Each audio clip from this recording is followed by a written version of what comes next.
and I have no lights in here. So what you're seeing is me from when I was 16. The weird thing about it is that it kind of ended up looking like dog biscuits. You had this great view over the top. Over here, there's lots of natural light. I don't know how other people feel about that, but I find some sort of bizarre comfort in it.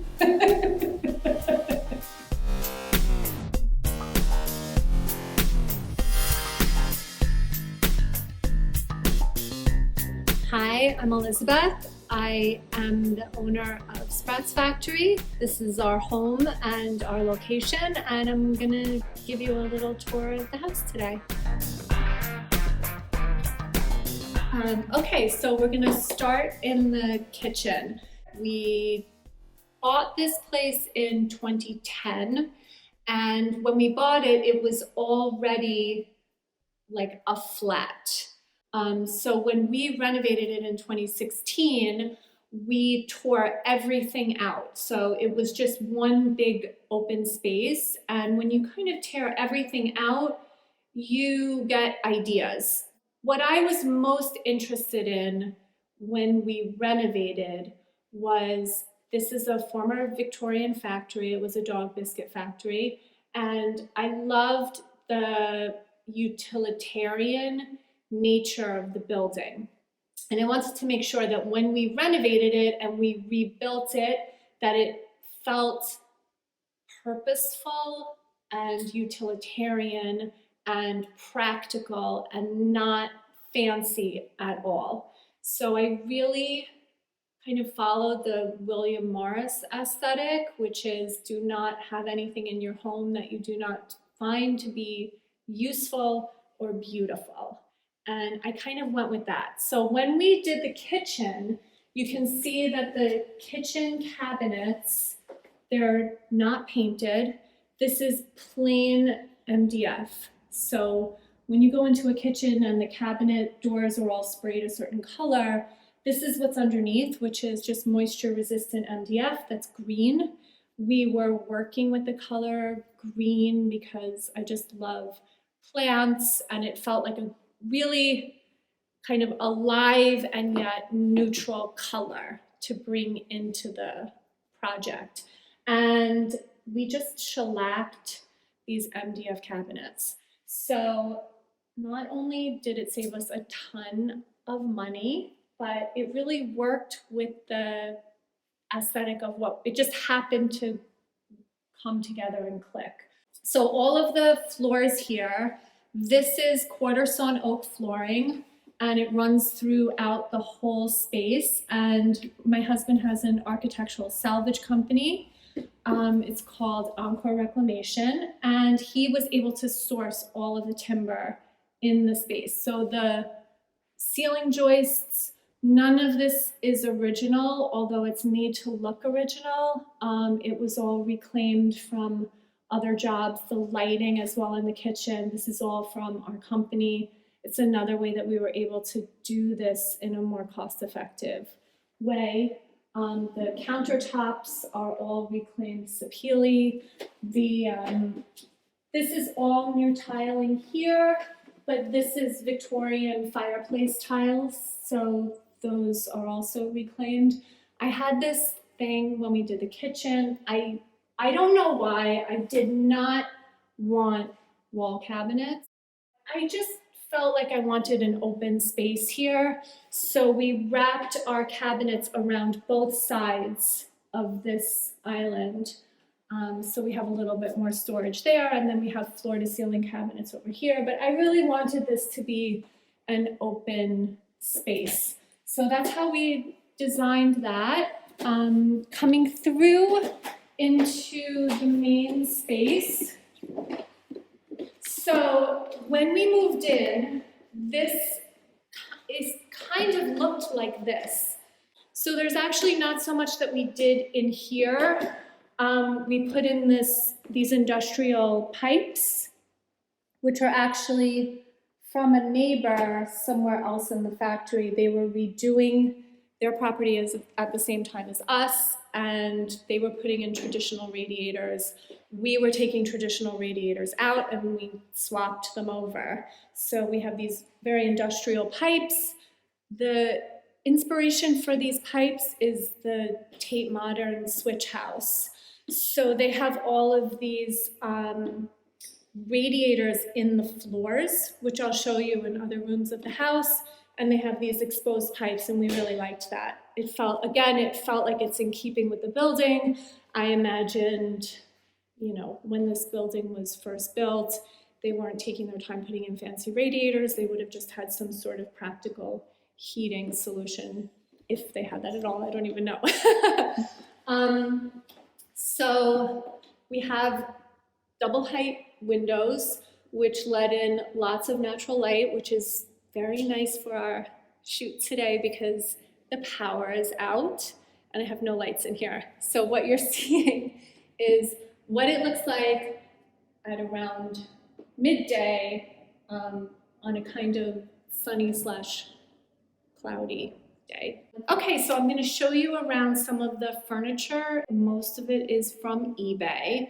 So the couch and these chairs are from eBay and a car boot sale, respectively.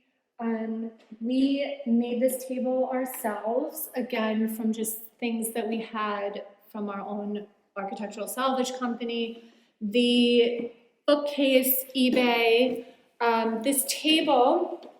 So we had this table made. We wanted a nice big dining room table, but previous to this table, we had a marble table. And that was for shoots a complete and utter nightmare because clients couldn't move the table. So when we had this table made, we kind of went in the complete opposite direction. The table is made of French carriage oak, so this would have been in trains in France in the late 1800s, early 1900s. But we made the tabletop and the base separate, so you can take those apart.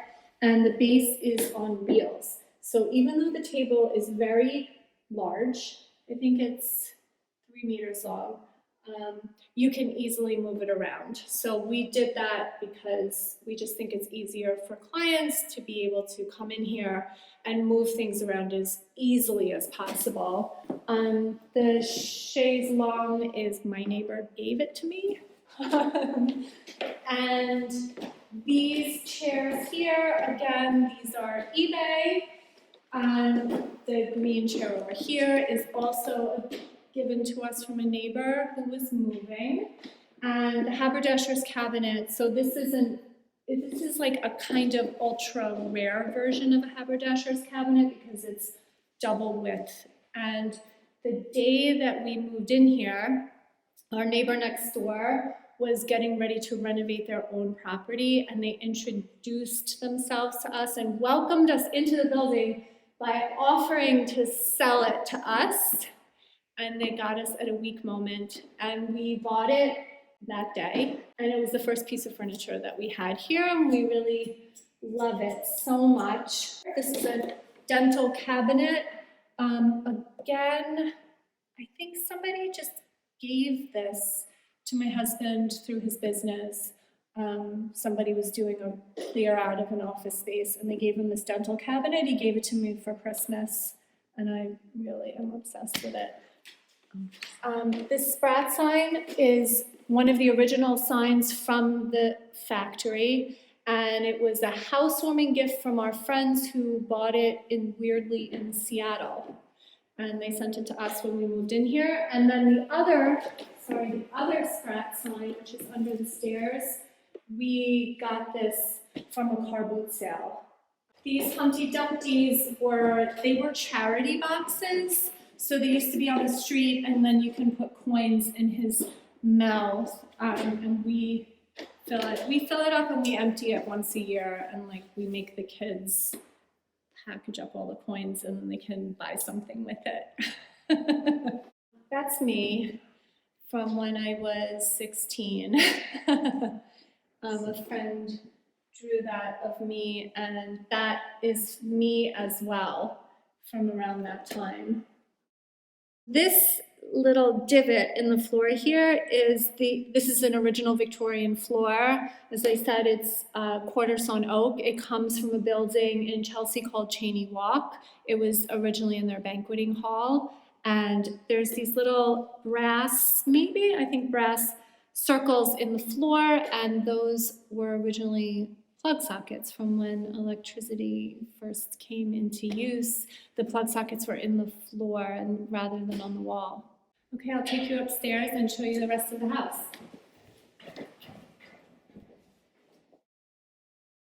So the lights that are hanging from the ceiling, again, they are from our own company. They're old Spratts Factory lights.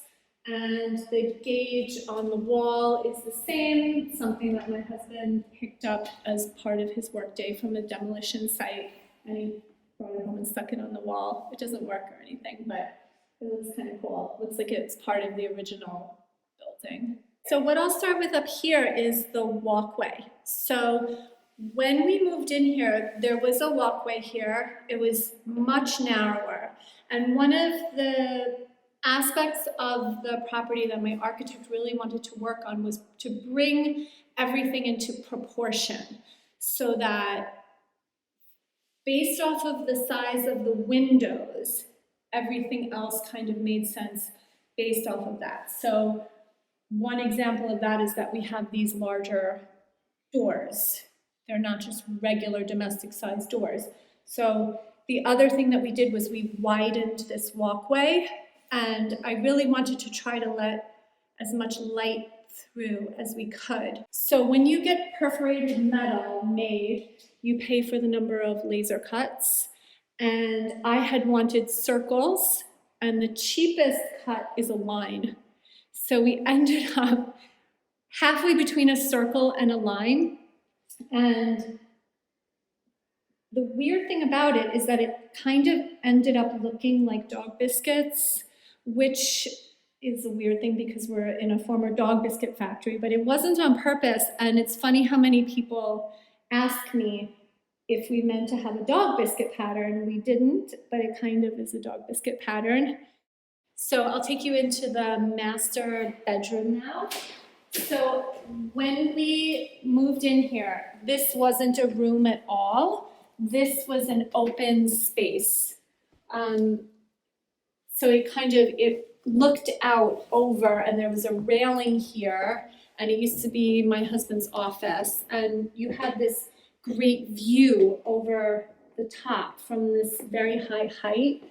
And we knew that we wanted to use this space as a room. We wanted to make it a room, but we knew that for shoots, clients really like having this additional view and this height. So we put this window in here. So for now, we just have like a roller blind, blackout blind, white shade, so that if people wanted to kind of make this a white space, if they're shooting from downstairs, they can blank it out. This room gets used for shoots all the time for people filming here, but also hair, makeup at this window. People like to set up over here. There's lots of natural light. So these bathrooms, when we had originally bought the house had this one enormous 12-foot by 20-foot bathroom. So what we did is we split this huge bathroom into two also huge bathrooms. So now they're each 12 feet by 10 feet. And this is again going back to one of my ideas with the builds and it being a former factory, and going back into this idea of utilitarian and practical, was that I wanted all of the bathrooms in the house to be exactly the same. I also didn't want tiling because I didn't want to clean the grout in the tiles. So all three of the bathrooms in the house are micro cemented. So it's basically what that is a swimming pool concrete on the walls, and then it's gone over with a very, very light plaster skim. It looks like cement.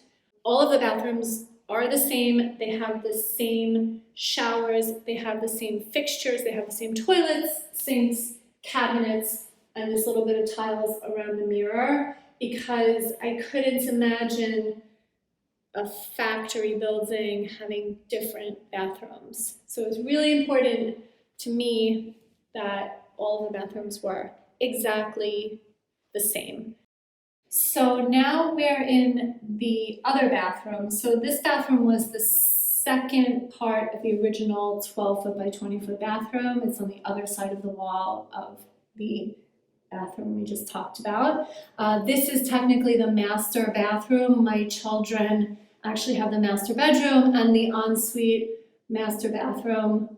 I have no idea how that happened, but it happened.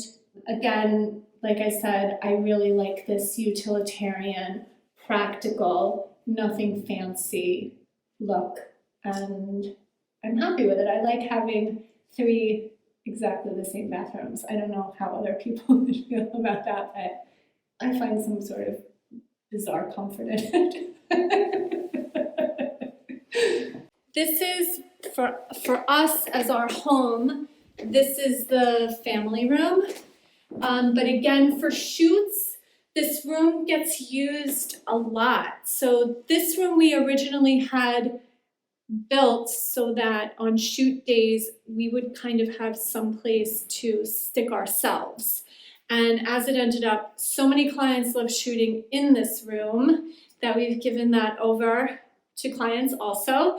And again, this is a green room space, hair and makeup, wardrobe, and also it becomes shooting space because, as weird as it sounds, it's one of the few areas in the house where there's a continuous brick wall, which is behind you. So when people are looking for just, plain brickwork, this is the room that they shoot in. And the furniture in here is all from eBay. It's all G-plan furniture. And it just kind of has more of our personal family things in here. This room. So officially this room is a guest bedroom, but we really kind of started setting it up for shoots. So we have a rail, we have a mirror, we have another fixed rail over here. It's kind of a nice green room space. People like to use this space to set up video villages. They like to use it to store props and equipment on the ground floor so that it's out of sight, but also easily accessible. And they like to use it for hair and makeup, wardrobe. It's just kind of works as an everything room. Thanks for coming and letting me show you around the house. I'm so sorry there was a power cut today. These things happen, and I just hope that we made the most of it and that it was not boring.